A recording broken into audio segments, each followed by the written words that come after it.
Hello, hello, everybody. Hello.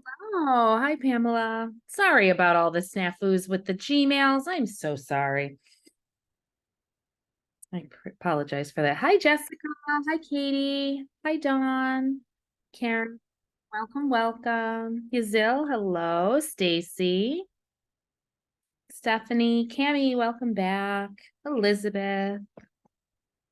Awesome. Hopefully I did not say your names to force you to come on camera. That was not, I was just saying hi. But I know every time I do that, everyone's like, oh goodness, I should be on camera. Not at all. If you feel comfortable being off camera, that is more than fine. We are all inclusive during office hours. Come the way that you want to come. Jammies, kids, cats, dogs in the picture. We love it all. Bring it, bring your many. Okay, so let me share the slide deck in the chat. And someone's cooking dinner in my house and it smells yummy. I just want to let you know. So I might be salivating while I'm doing portfolio office hours. I shouldn't say someone. My husband is cooking. I hope the little ones are that would be dangerous. Then I might have to come off office hours if they're doing that. So welcome everybody. I do have a hard stop at 5, but I believe that we should be able to get everybody by that time. I do have another meeting right afterwards. But we should be able to get to everybody. I shared in the slide deck. So a couple things for those of you who might be new to office hours. Hello, welcome, Carmelita. And I am the Senior Director of Professional Credentials. Certification is one of the products that falls, or one of the programs that falls under my support and leadership. And that's who I am. Second, the slide deck is in the chat. And go ahead and you should be able to, I just want to make sure. Yep, it's shareable, so everyone should be able to view. I am going to share my screen in a few moments. As you notice, we're also recording. So this recording will go up into the portfolio space so that you can watch it afterwards. We always timestamp them as well. So you don't have to watch the whole entire hour. If you're looking for a specific criteria, you can jump right to that within the recording, which is nice. So it's personalized for you. If you do have any questions, please use the chat. This way it allows for those who are having their artifact reviewed to be able to come off of mute and we can have a conversation. But if you have a question, please use the chat and we'll come back to the chat to answer those questions. Well, let me share my screen and we will get started. So we're going to start on slide 11, which is here. And I see that I just want to make sure that you're seeing my screen and not my email. Because you don't want to answer any of those. So, Stacy, you are first up today. How are you doing, Stacy?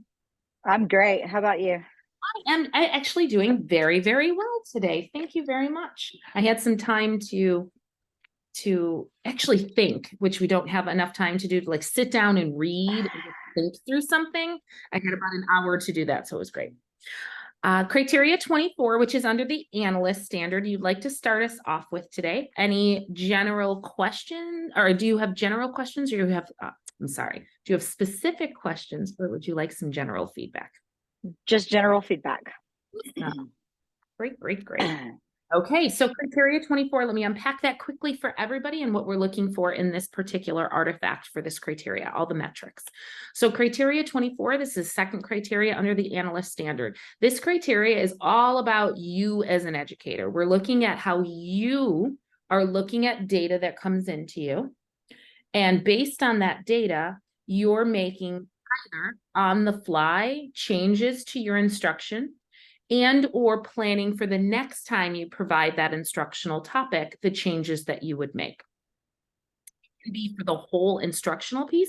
It can also be for individual learners. And so it can be broken down quite a bit. What is data? Data is pretty much anything. We will take all kinds of data. So summative, formative data, observational data. So anything that's quantifiable or quantifiable or quantitative or qualitative data, we will take. And so as long as in your artifact, you provide the data that you gathered. So if the data is numerical, then you can provide some evidence of that data, and that's what you looked at. If the data is observational, providing the scenario of how you gathered that data with a little bit of the observational data that you saw, and that could be just in text. I saw that the students were doing this, or my teachers were like this, or my administrators were struggling here when I did this. So as long as you are really setting the stage in your artifact of what the data was. Second thing is we want to know and see what changes did you make to your instruction based on that data? What did you do differently because that data came into you and now you have that in your purview? So that's what we're looking for in this artifact. So I'm going to jump in. In this artifact, you show the original plans for a unit, then adjustments and additions made to the unit based on assessment results. Pre-test data for a unit is used to determine the focus points of the standards within the unit, and the students' assignments and quiz grades guide your instruction throughout the unit. Based on the standards, lessons are developed, then results of the assessments are used to tailor your lessons to your individual students' needs. Really nice contextualization. Slides 3 through 25. Okay, let me move this out of the way. Okay, you planned to review several slide presentations, videos, and articles. In addition, have the students complete several activities.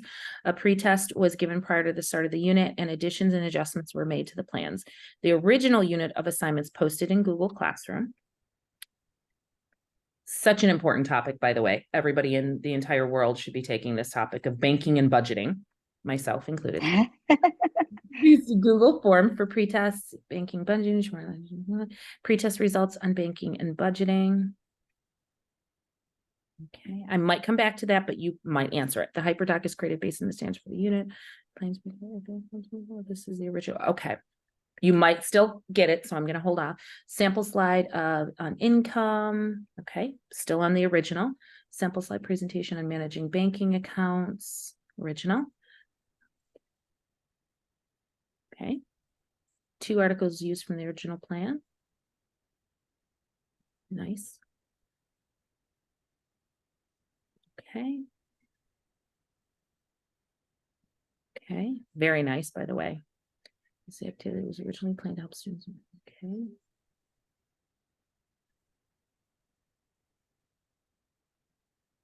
Quiz originally planned. Okay. This was the quiz after the pretest, like after some of the pieces. Yeah, correct. Yep. Okay, great. Like halfway through. Yep. Okay. So, and then this is where I pick up with all the adjustments and changes that I've made based off of the pretest and the quiz. Okay, great. So I still have the question, but I'm going to go through just a little bit more. Based on the results, I decided to add, okay. Okay. One of the added assignments student. Okay. Check writing.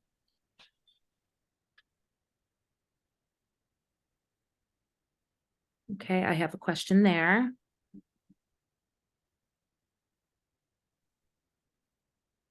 The original plan, day 1. The sample budget task card in which students had to use the spending guidelines. Okay. The bean game was added as an active student. Okay. As previously stating, the building and spending plan was adjusted on day 2, added another article which students were assigned on. Okay. Okay, great. So really, really, really nice story. Definitely see the story of the before and then the changes of the after. The piece that will really seal this, that I find is not as clear, is the results from this. So Okay. you say that you did a pretest, but because we didn't see the questions of the pretest and the results of the actual, Okay. It's kind of, you've changed, but where did you really see that? So you can do this in a couple of ways, and I definitely see where you have this pretest here.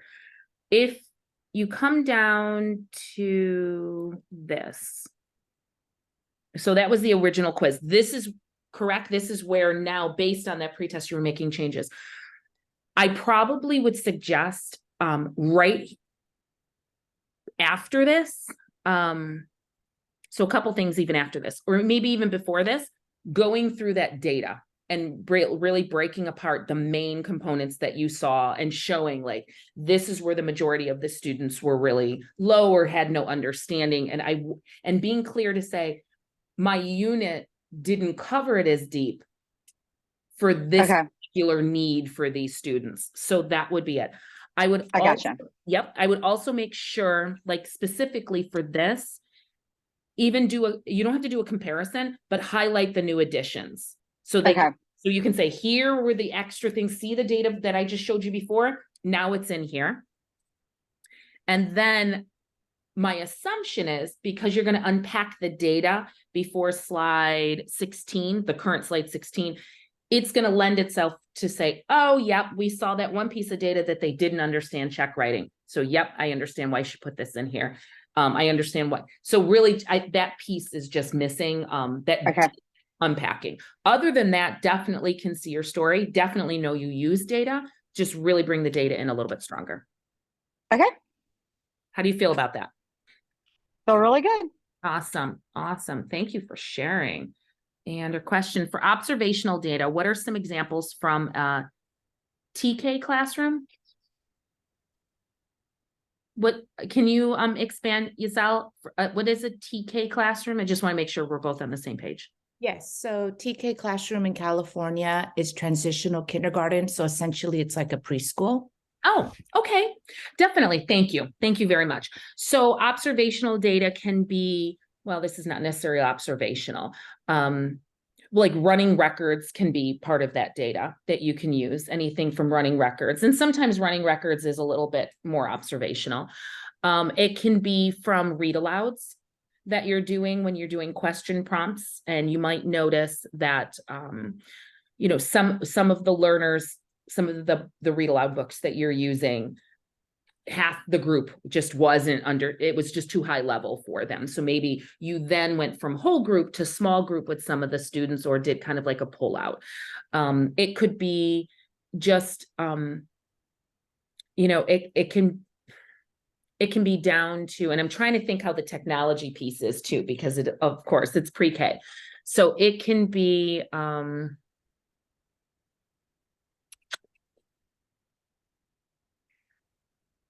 I'm trying to connect this with digital citizenship. So, you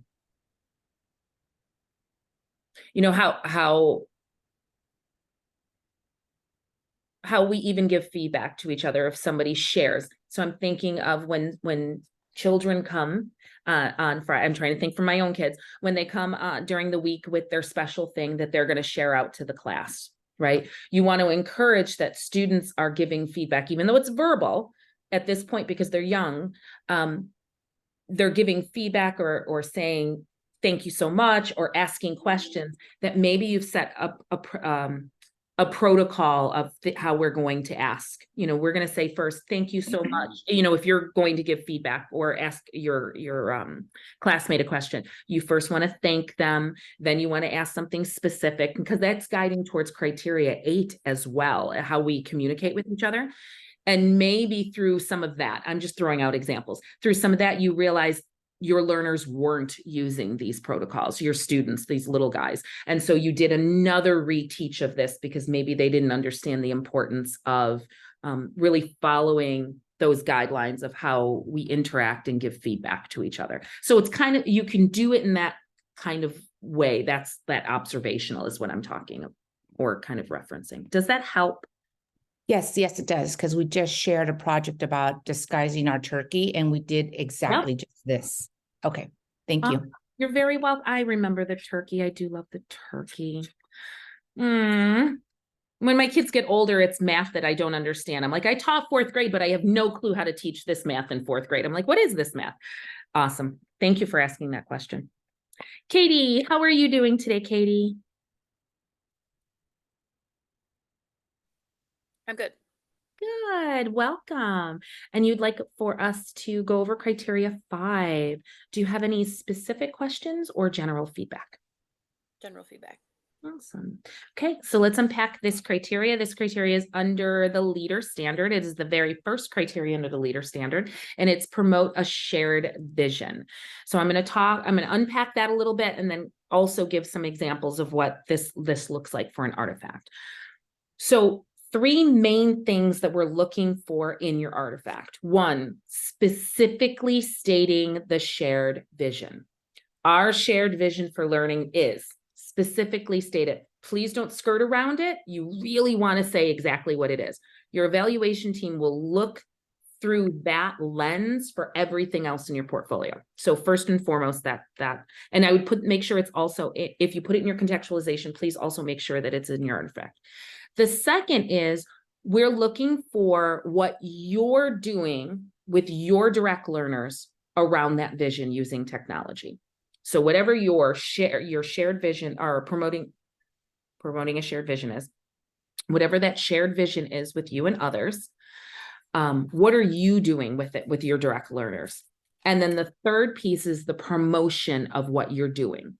How are you letting other colleagues know, parents know, other administrators, maybe even at conferences, other teachers, board of ed, community? How are you letting others know what you're doing specifically with that shared vision? So those are the three things that you want to make sure are inside of your artifact. Please note that your vision does not have to be with educational technology. It can be talking about the whole child. However, what you're doing directly with your learners around that vision must include educational technology. And so you're incorporating educational technology in there. Okay. So you taught a digital citizenship lesson for a combined ELA and human geography class. Geolish? I've never heard of that. I like it. Students analyze the existing school Proud matrix to help create a vision for the online behavior. Stakeholders for this vision were 2 classroom teachers for Geolish and my co-librarian. After the students generated their responses and we crafted the online vision, I took it to 2 administrators who approved that it would be included into our larger school Proud matrix. I presented it to our department chairs at a team leader meeting. You integrated the vision into online discussion activity for your students and into your source evaluation lessons. You shared the vision and the possible opportunities for using it in a newsletter to all staff. This, I will tell you, is the very first time I've actually seen where the students were part of creating the vision. So I applaud you with that. We don't have enough of that. You're very welcome. Okay, so your co-librarian done. Teachers were 3 of the stakeholders who supported this vision. We created an the lesson covers being socially going to choose kids palette. Okay. Okay. Our last meeting with Bree.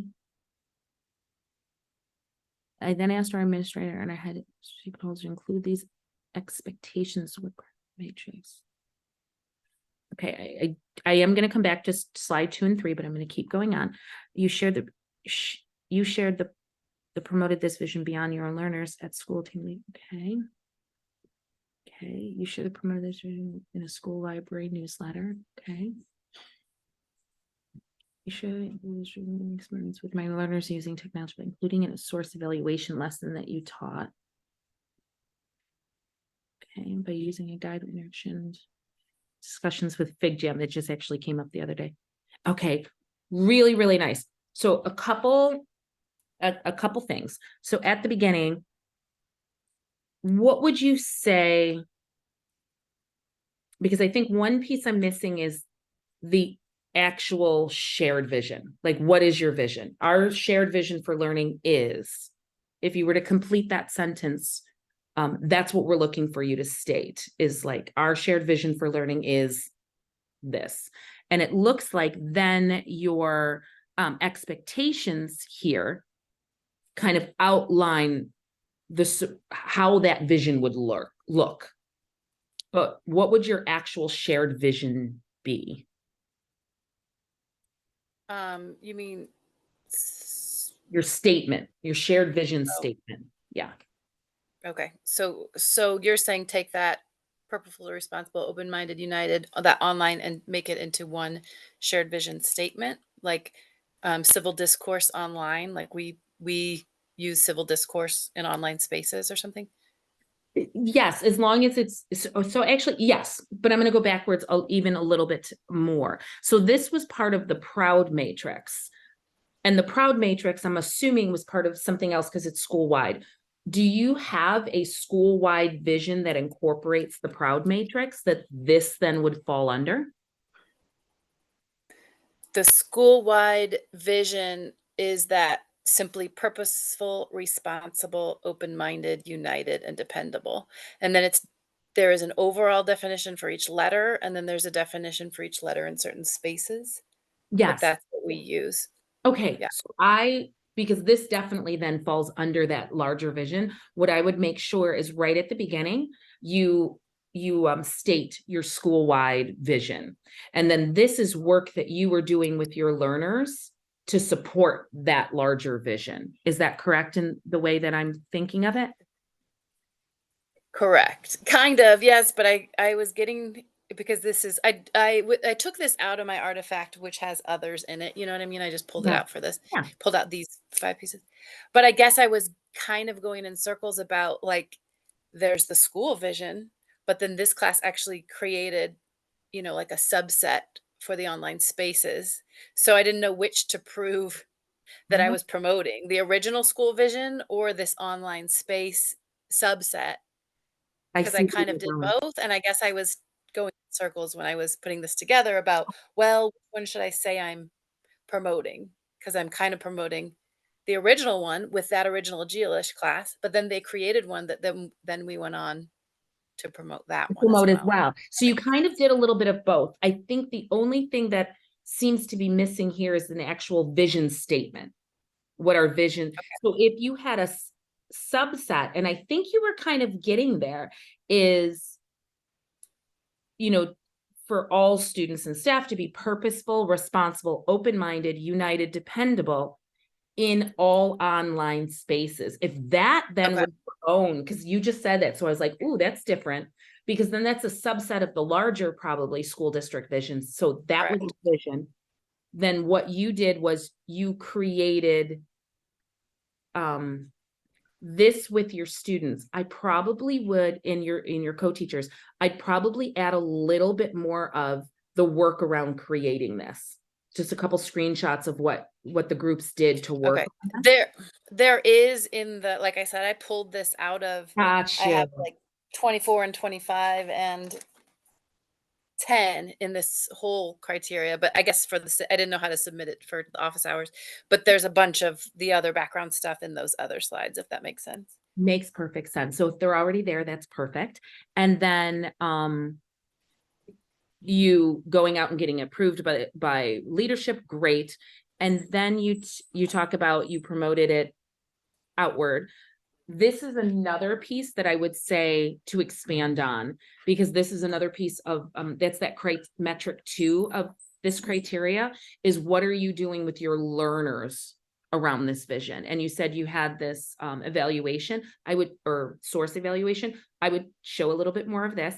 But now, as I say this is probably in the other artifact, because if you're doing criteria 9 with this, which it looks like criteria 9, I could see maybe you're showing more of the lesson plan or the learning activity for criteria 9, or maybe not. Did you consider this for criteria 9?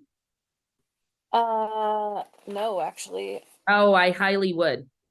I highly would. 9. You are Okay. like- You are like right there. All you need is a little bit more of that learning activity. But if you showed that, you could bring criteria 9, expand this part, and then I would say that you are on the right track. So I'll kind of Okay. clarify again for you. Would that help? So I would say the shared vision statement, make sure you have that in the beginning. And then Okay, so my question is, the shared vision statement, there's kind of 2, if you know what I mean. Like the original school one is just purposeful, responsible, open-minded, united, dependable. We are these things. That's the school one. So I used it, I promoted it, we integrated it in the lesson, who then came out with this subset of the online spaces. Does that make sense? So I don't know where can I'd I go show with the both? online. You can show both, and you can definitely tell that story. This was the big district vision, and then this group made this subset vision very specifically for the work that we do, because that's definitely still a shared vision, and that you were promoting that subset vision that you created. 100%. Okay, so like when you said slide 6, there wasn't enough there per se, but in that first lesson that I did with Geolish, we really got into what does purposeful, responsible, what does all that mean as well. So can I use both of those to show how I integrated the vision into the learning experience? You could definitely, but make sure that you're focusing on a learning experience that supports this vision versus talking just about this vision, if that makes sense. So right here, because under dependable, do not share false content, you did a learning activity that fell under a portion of this vision. And that's what we want to see, that you had this vision, the shared vision, and this is an activity, a learning informational activity for your students that supports this subsetted shared vision that you made. Okay, let me just tell you this. In the original lesson, which I maybe should have included all those slides, but we looked at the proud, those letters, purple, and then we looked at what does that look like? And then they did an activity like a Padlet where they used that and rubrics around civil discourse. We talked about civil discourse. So we were using the proud vision even in the beginning when we went through the Padlet. Does that make sense? It definitely does. I would say this, for this, that second metric, which is showing what you do with the vision, is less about the vision being front of mind and more about the learning activity that ties to a portion of that vision. And this Got it. one actually does, right? Because the dependable piece, don't spread false information. When you're teaching about digital literacy, that is 100% directly aligned. Even if you don't talk about the proud vision, you know that that's directly aligned to that vision. Okay. Yes, So you're saying just expand on even that alone, like this source evaluation lesson? yes, because then Okay. that could potentially meet criteria 9 as well. Okay. Yes. Because that's really the concept of Oh, criteria 9. okay. And you might say, Yep. oh, I already have something for criteria 9. But if you don't, this definitely would fit into that as well. Okay. So you are really close and you're on that track. Just stating kind of, I like how you were going to say the difference, the big school wide, your subset, and then just expand this criteria 6, or sorry, this slide 6, and you're definitely on the right track with this. Okay. Awesome. Thank you for sharing. Thank you. Thank you. Thank you. Since you mentioned adding another criteria for this artifact, this brings up my question. Is there a document that helps correlate? Wendy, great question. And we get that quite often. Some trainers will give examples during the course, and sometimes I'll also give examples, but it's very hard because I have seen such creative ways that educators have integrated criteria together that I am resistant of actually putting it in a written document, because then everybody's like, this is the only way I can do it, when there's so many other ways. So I can definitely talk to you about organically how artifacts or criteria have merged into artifacts, but I will also tell you, I have seen some amazing creative ways depending on the role that I don't want to pigeonhole anybody either. So that was a very politically correct way of saying, no, we don't have anything specific, but happy to talk about how some do integrate with each other. Christina, once you are finished evaluating this artifact, could you please unpack the criteria once more? I want to be sure I understand it. Yes. So for criteria 5, there's 3 main things that we're looking for. 1, we're looking for you to specifically state the shared vision that you're using in the artifact. And very similar to what Katie had presented, the vision is one that you have either created with others, or your school district or organization created, and then obviously you take ownership because you get a payroll from them and they make you take ownership of that vision. And so it's not a vision that you made that you're telling others, it's a vision that is either made with others and you, or has been made for you. So that's the first. The second is you want to show, kind of like I was unpacking with Katie, what you do with your direct learners, the lessons, the learning activities that you do with your direct learners that support that vision. It's not necessarily talking about the vision to your learners, but that you're doing learning activities that support that vision and grow that vision. And then the third piece is, how are you taking all of that grand, wonderful stuff that you're doing with your learners to support that vision with technology, and how are you promoting it out to a wider audience? How are you letting your direct supervisors know? How are you letting other colleagues know? How are you letting other teachers in the world know? Board of Ed, parents, excuse me. And then that's the promoting out. Great question. Dawn, how are you doing today, Dawn? I'm good. How are you? Very good. Christina, no, the vision itself does not have to be ed tech, but what you're doing with your learners with the vision should. Yes. Awesome. Dawn, criteria 13, second criteria under the collaborator standard. Any specific questions or general feedback? General feedback, but I do have one question. Sure. Katie and I work together. We co-librarian, and we do everything together. That's our role in the building. And so we were told when we joined this program and the class that was okay, and that we would have our own artifacts and things like that. The question we have is clearly we can't be sending dittoed emails to our staff. So we send emails. I'll send an email in response to a teacher, and it'll be from Katie and I. She'll send an email to the staff about our newsletter. And so our concern is, we're going to be using those in both of our artifacts. So Katie may send an email and it's from her and I. Is that going to be a problem? Because we can't send our staff multiple, like I can't send every email and she can't send the same thing. It would be really bizarre. 100%. So I just want to make sure that we're okay in saying, like, if I say, oh, well, when this teacher reached out, Katie responded, yes. And then I responded to the following email. We want to make sure that that's okay. The way that you're lining it out, it should be okay. As long as both of you aren't saying, I sent this email out in both of your portfolios and it's an identical email. So I see where you're saying. So if Dawn, if you say in your portfolio, Katie sent the original email, I would even preface, because I would assume this is correct, that you and Katie spoke about it before, but Katie took the lead maybe on that one particular email to send out. And then another one came in and you and Katie spoke about it, but you took the lead. Be very, very intentional of breaking it granular like that, because you're going to be sharing a lot of artifacts or more than normal. Does that make sense? Does that? Yeah, our concern was we don't want to go through this whole process, and we can't, there's no way around that for us. So we don't want to submit our portfolios and then someone say, well, you didn't send that email, so that can't be included in your artifact, when I don't have another option. Yeah,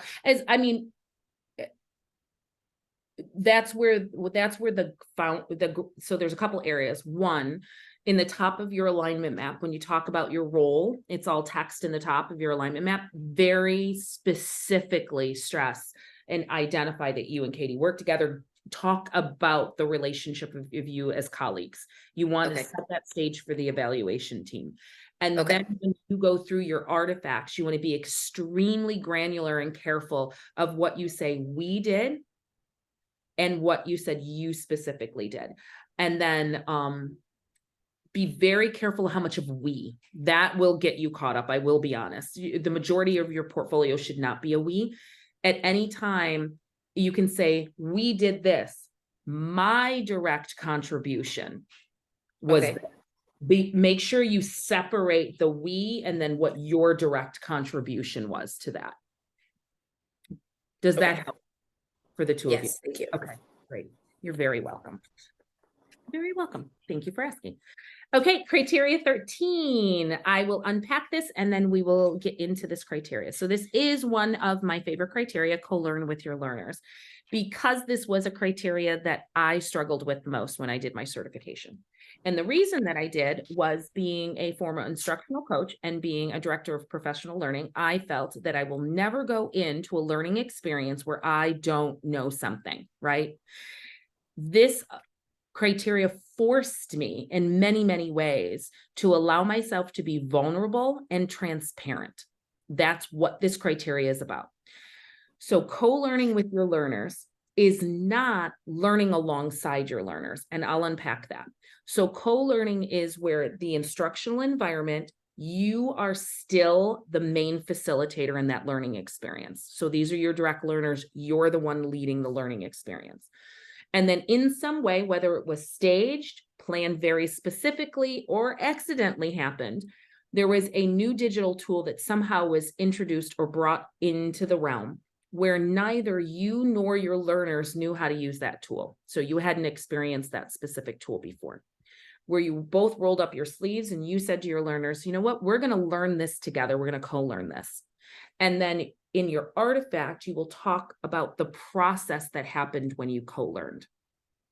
From the start, any fail forwards that you had, any times that your learners taught you something you thought this one way was going to go, but it didn't.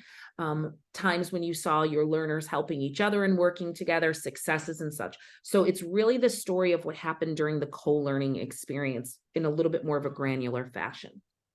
What I mean by this is not learning alongside is sometimes if we're not in classroom role and we're in other roles, I've seen where artifacts are more around you and your colleagues learning from somebody else, and it's a brand new tool from both of you. That's not co-learning, that's learning us alongside, because you're all still actually learners. You're not their facilitator. And so it's very, very specific that you're still leading and they're looking at you as being the knowing everything, the all-knowing, but you're really coming down to a very vulnerable, transparent place. So in your artifact, it's telling that story. Sometimes the story is just text. If you could walk us through that story, even with some screenshots of, it's not going to be the actual co-learning experience, but a screenshot saying when this was presented up, I clicked here, it was a disaster. It didn't work. And my student said, hey, Mrs. Murray, how about click there? I think that'll work. And you did, and it worked. And so it's really telling that story. Okay, let's dive in. You learn how to use WeVideo Next Gen with a freshman ELA class. I bet you that was fun. It was enlightening to learn in real time with your students. You encountered a few issues, and some students were frustrated, but we worked through the kinks together as we learned the new tool. One major success as we fail forward occurred when some students who had jumped ahead were unable to submit their video on the assignment. We problem solved as a class and realized they had missed a key step in the directions and therefore created more work for themselves in the long run. So don't skip ahead. One thing I will say is everything above what I highlighted is perfect for your contextualization. The other stuff can go right into your artifact because it starts getting into the dynamics of the co-learning. Please get rid of it. It's super important, but for your alignment map, you don't have to put it in there. Really, really nice start. That contextualization gave some great framing. So thank you. And this is perfect because then you can have some other pieces in here. It's not the teacher nor the students. Okay, nice. Okay, so we're learning curves. I like it. Once we added WeVideo Next Gen and Clever, a handful of students tried joining a group with the class code I created, but it didn't work. We realized students have to use classes and enter the code, not groups. Okay. I had trouble finding where to adjust the audio level when I was showing them the different elements and tools, and the teacher helped me find the correct spot. We learned you have to right click. Oh, so you were co-teaching with a teacher? No, it was just her and her students and I taught them everything, but she was learning along with us. Oh, she was one of your learners. Got you. Okay. Yeah. I glanced over the first slide, so that I didn't catch that. The students began submitting the short videos in the assignment. There were 2 more issues encountered. Okay, nice. One student couldn't find his finished work. Okay, realize.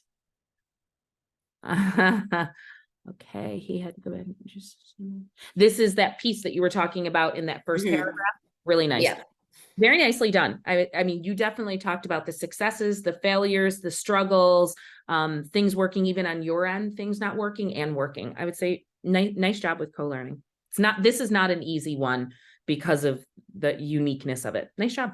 I don't have actually any feedback. I see the metrics in here. Okay. Thank you. Nice. You're very welcome. Thank you for sharing. Michelle, oh, look at that. Michelle, co-learning. So I don't have to unpack again. How are you doing today, Michelle? Doing well, thank you. You're very welcome. So I won't need to unpack it. I'll just jump right in. Do you have any specific questions or general feedback? Just general feedback. One of your professional goals this year is how to effectively integrate AI. Mine too. Okay, undergraduate pre-service teachers. After attending a variety of webinars, you decided to create a learning activity. Use AI as a thought partner for lesson plan development. You set up your lesson to model prompt creation and lesson plan generation using ChatGPT. However, Magic School AI was mentioned as an effective tool for teachers and webinars and reading. While I didn't have time to explore Magic Tool AI before teaching this lesson, I wanted the pre-service teachers to have a choice of tools, so I attempted to use both.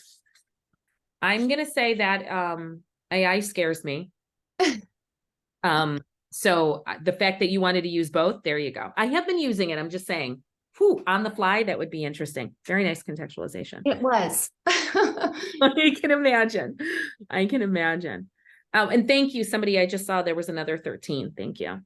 My initial plan was okay. But okay. However, I was able to get a count created for a class period. Of course not. Okay. Yeah. Why not? Why not make it so much so you could just stress out even more? Yeah. So, okay.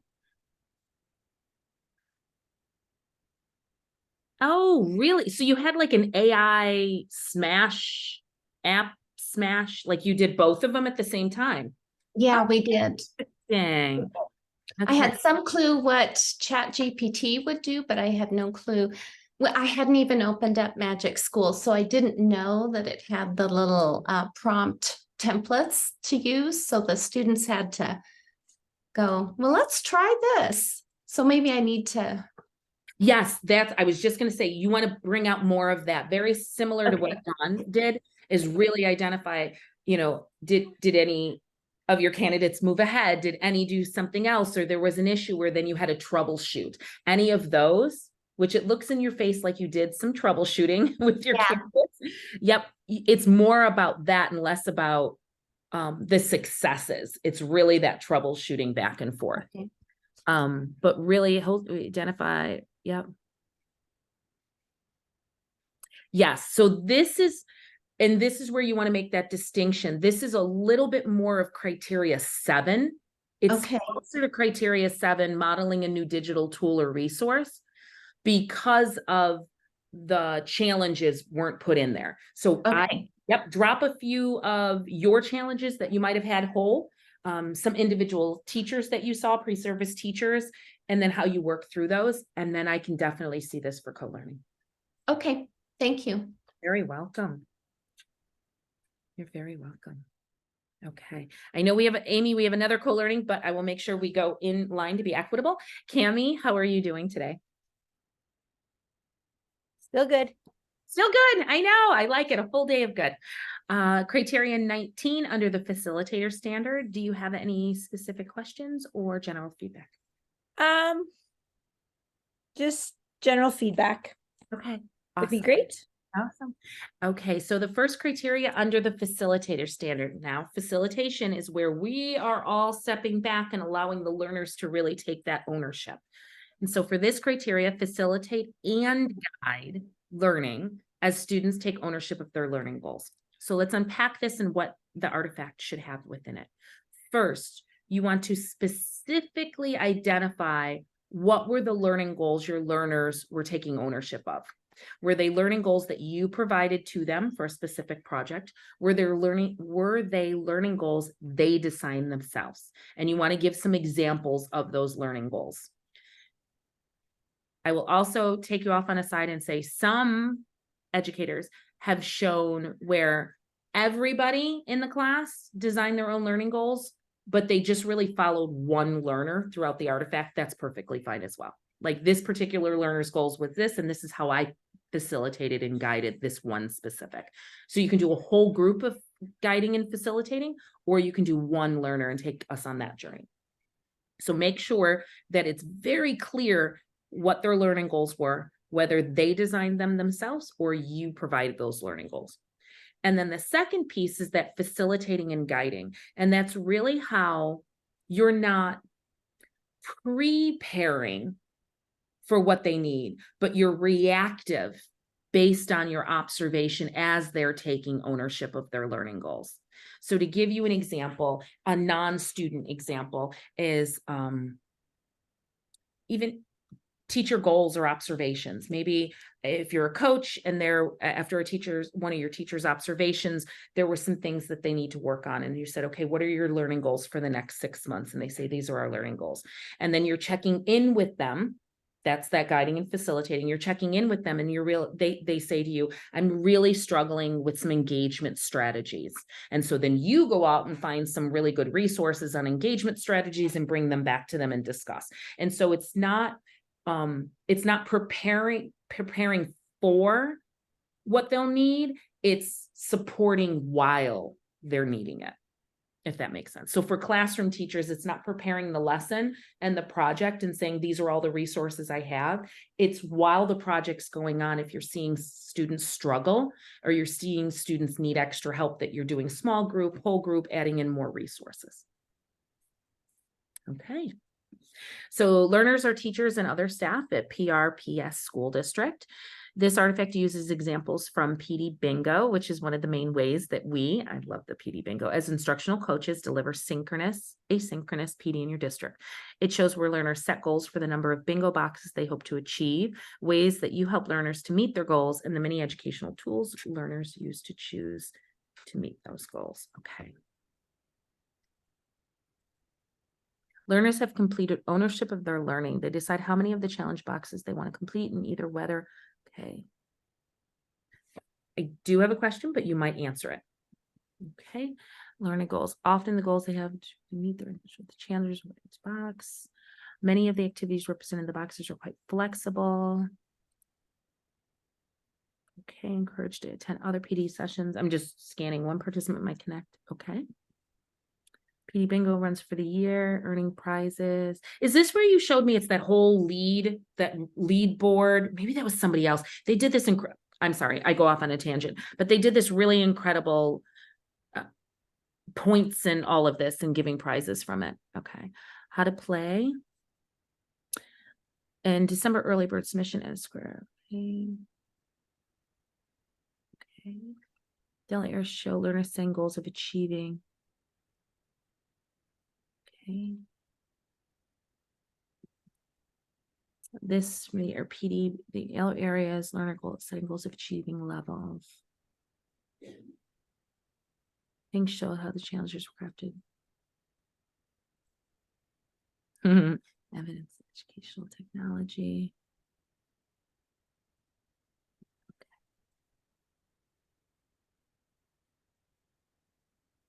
Okay. For example, is times coaching. Okay. Here are some examples of times we as coaches have had to give feedback about items that were submitted but did not meet the full criteria. We left feedback in the Padlet where they were okay. Okay. I might come back to this one as well. Okay, here's some more feedback.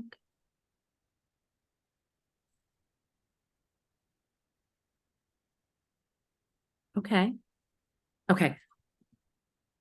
I do love this bingo board. Okay, so a couple things is right here. Nope, right here. Do you capture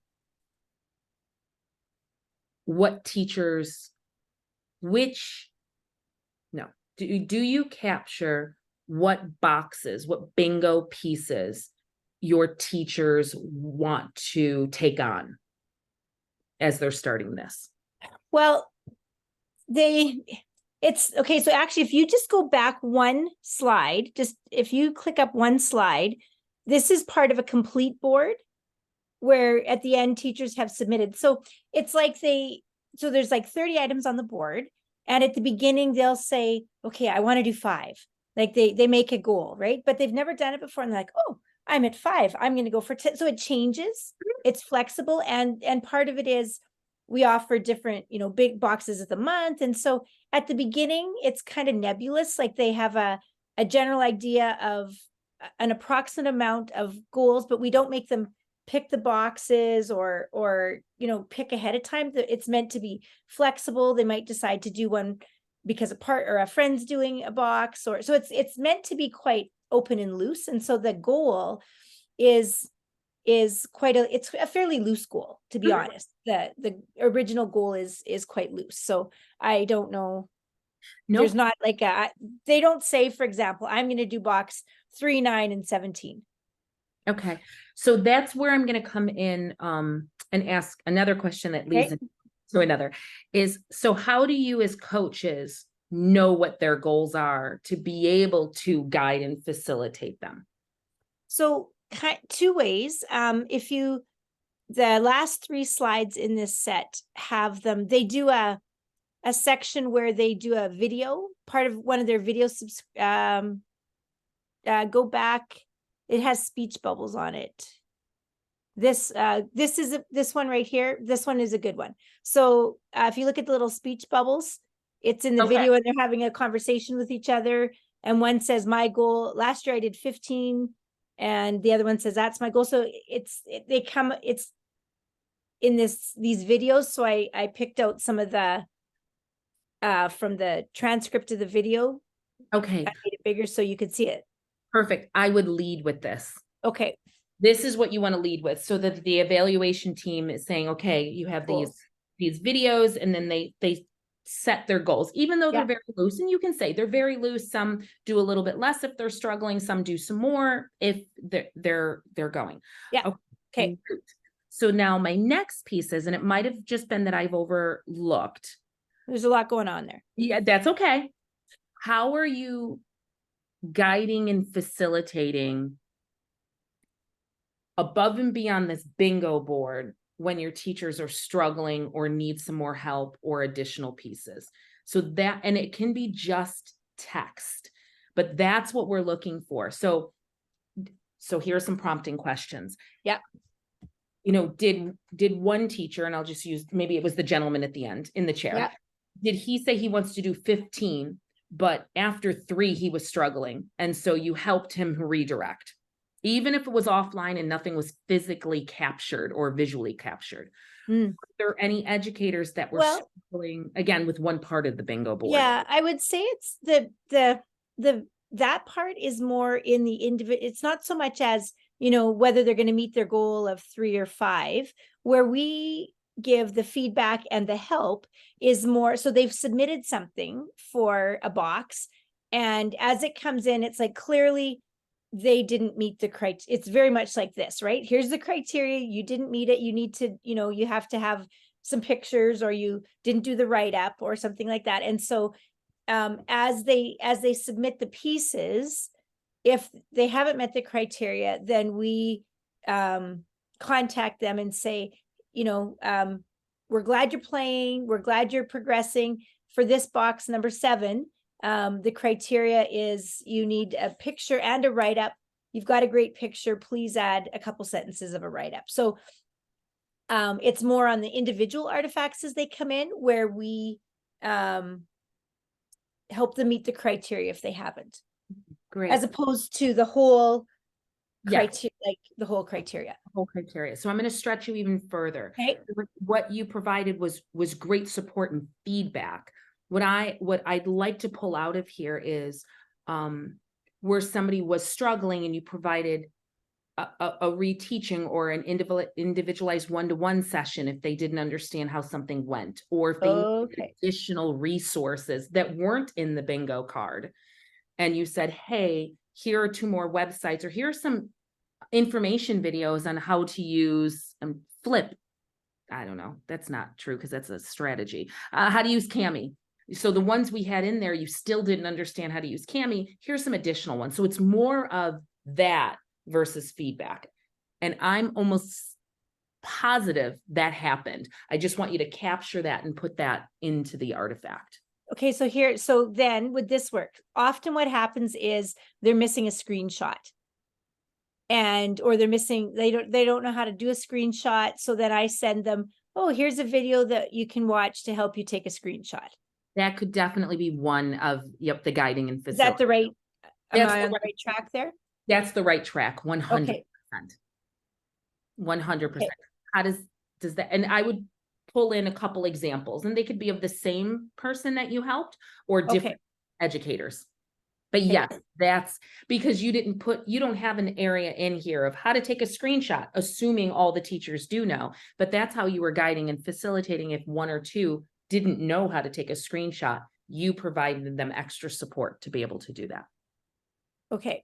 Your goal. How do you feel about that? Yeah, I think I can make that work. Awesome. Thank you. Thank you very much. Thank you for Alrighty, thanks. You're welcome. Amy, how are you doing today, Amy?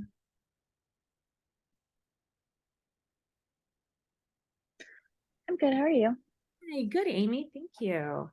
I see you are also doing criteria 13, so I do not have to unpack it. Do you have any specific questions or just some general feedback? Just some general feedback. So you wanted to find a piece of technology that you could use with high school math classes. The piece of technology your students and you explored was Kami. Your students and you came up with the features that you wanted in the technology and found that Kami fit a lot of what you were looking for. So Artifact shows the process that you went through researching Kami, has an explanation of some of the features of the app and the lesson you used with your students so that they could explore all the features that Kami has. You also include in your presentation is a video that you made showing how to use Kami, which you have previously submitted, to your portfolio. You've gotten the note that it's not possible to view the video. I have uploaded my video to YouTube. Okay. I see. So was this in a previous submission? Yes. Okay. The piece I'm pretty positive without seeing the feedback is this slide deck is considered an artifact. Your video is an extra artifact. They will not watch it. So Okay. if video is required for them to see the competency, it has to be submitted as a video. Then the video is the artifact then. Okay. Okay. Awesome. Okay. So education apps, what Kami is. Okay, after choosing Kami. Okay. Chrome store, adding it in. Okay, creating a new document.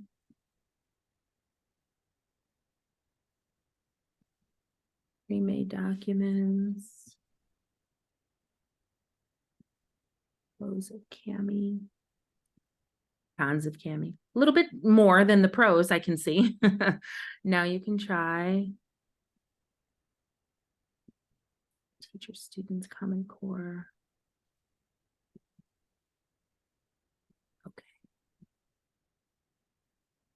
Okay, nice. I definitely see this as stronger with criteria 7 than criteria 13. It looks like it looks like it could be or was a presentation to like other colleagues of how to instructionally use. Yeah, so like I used it both as like to for my colleagues and then also for like another one of my classes. So like based on like what I did with one class, then presented it to this other class to then show them how they could use it as well. Yeah, and so I definitely would say look at this, could consider it for criteria 7. However, for criteria 13, the co-learning piece, I didn't see evidence around, and maybe it was there because you said you and your students selected it, but in the artifact, I didn't see evidence of that transparency, that trial and error of figuring out how the tool works. It was more of this is how it instructionally works, which is fantastic for criteria 7. But I think the piece of co-learning with your learners where you identified that you didn't know the tool and they didn't, and you learned together, I didn't find it as evident in the artifact. Okay. I mean, again, there was a part where when you're talking about the features and why you chose that, did you and your students then learn about it together without Yes. for them knowing? That is what you'll want to expand. Okay. More so because the other part is more for criteria 7. Does that help? Awesome. Thank you. No problem. Okay, I know that I have Stephanie and I have Pamela, and Yazelle and Jessica. I do have to jump for another meeting. I have our meetup tonight at 6 and I have a book study tonight at 8 for certified educators. So in between that time, I will record those and send them to you via email. For Stephanie, Pamela, Yazelle, and Jessica. Sound good? You're very, very welcome. Slide 16 is another. Oh, thank you, Stephanie. Thank you, everybody. Have a wonderful day. and rest of your evening or morning, depending on where you are. And the recording will be up in the space within the next couple days. Thank you. You're very welcome, Amy and Michelle. Thank you, everyone. Have a wonderful, wonderful day. Let's stop sharing. And bye. Thanks.